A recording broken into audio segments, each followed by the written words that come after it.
in '96, could you take us to what that was like when the two titans in the industry, Death Row and Bad Boy, were having this friction? What was that like at the office? What were you Well, the hearing and magazine, seeing? the source wasn't into gossip. Right, We had to cover it in a way that wouldn't make us look like a gossip magazine, right. meaning just covering the facts, not taking a stance, not instigating, or at least trying not to, not hyping one of the sides up more than the other. Our job was just to report what's going on and show the world, especially the people who don't live in LA and don't live in New York, all these other people, just give them an insight on what's going on. The thing with that was the music was so amazing Mm, that, to me, not that it overshadowed the beef, but the music was so amazing that it guided the beef. It's mm, not like they was just making a bunch of bullshit records going at it. The music that Death Row and not just the diss records, the music that was coming out in the '90s from Death Row and Bad Boy was iconic and will absolutely. always be iconic music. Some of the best music in hip hop history. There'll never be, people say what they want about Suge, but man, he gave us some of the best music ever with those guys. And those guys all did music before Suge, and their music wasn't sounding like that. Now, Dre's the exception because Dre's been doing it at a high level for a long time.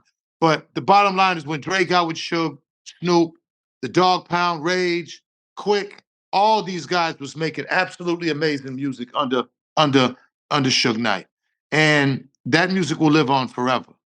So the beef was happening, but we was getting amazing music. So that's what made it so incredible. That's what made the beef so dope, is that we're getting music on both sides constantly, and the music is amazing. It's not trash, it's not garbage, it's not mid, it's okay. I mean, it was the the highest level of hip hop that everybody in the world could appreciate. So I think that's what made that beat so special. It's not like it was, yeah, Pac did Hit Him Up and then Biggie did Who Shot You, but both of those labels were absolutely iconic. The artists were iconic, and the music that they did would live on. And that's what made that beef and that time special. As as someone who not only was a boss but an executive, but also had an ear to the street, did you think it was going to spiral the way it did? Yeah. I mean, You once you did. start talking about fucking your wife, and once, because Pac was a wild boy, Biggie was a little more reserved. But Pac, especially when he was with Death Row, that was it. He was, that was, I mean, that was Juice Pac, Revolution, Black Panther Pac, Gang Banging Pac. It was all in one. I mean, everything was rising in him, all these different parts of Pac, but that's when everything reached its pinnacle inside of him. And I think, that's when he was just, there was no stopping him. There was no controlling him. You know, um, Even at the awards, the '94 awards, when Mm. Suge said what he said, you could see the tension. I mean, it was God that helped us that night, because somebody didn't get to know that somebody didn't get killed that night was just like, I really thought that it was going to be problems inside Madison Square Garden that night. And Because it was at the Garden. Take us to that night, because that's a pivotal night. I mean, 1994, probably the Hmm. first night. I mean, '95 that one, but '94 and '95. I mean, these awards was so pivotal and so necessary, because this is the time where hip hop just isn't New York anymore. Hmm. Hip hop just isn't the Mecca anymore. Hip hop now has expanded all over the place, and those shows is the first time people from all over the country seen each other. The South, Hmm. the South. When Andre 3000, the Outcast, basically said, "I got something to say," and from there, the South just took over. The West Coast, Absolutely. the West Coast, Suge brought almost 100 guys and sat them in the middle. He spent a lot of money on his set and everything with us. Wu Tang, not Queensbridge, Biggie. I mean, New York was in there from all five boroughs. Mm.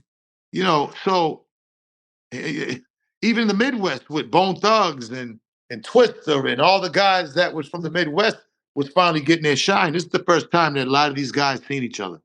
Mm. And it just wasn't Death Row and Bad Boy. There was beef with a lot of guys up in there. You know, Cuban Bone Thugs had words, and Wu Tang and Biggie had issues. There was a lot of kind of side issues that a lot of people didn't know about. I'm actually doing a documentary called "The Night That Changed Hip Hop Forever," and I got about I'm almost got 20 interviews. I got a few more. I'm gonna start editing. I've been working on it for 18 months, and I got interviews by all heavy hitters who were there that night, and being shot with the red camera. My partner Man Robinson, shout out to Man. We've been working hard on it. We want to do 2 1-hour specials for Netflix. This is my first big project, probably since like you know the Source magazine, as far as when it comes to the hip hop situation. And yeah, man, like I'm excited about it. But that night was crucial. Suge said what he said. We thought it was going to go crazy. It didn't go left. Snoop came out and kind of diffused it with his speech without, I don't even think, him knowing it. But it was tense. I was in Mm. there with a bunch of Boston guys who was strapped up like a motherfucker because we could get past the metal detectors. Of But yeah, course. it was a pretty crazy night that night.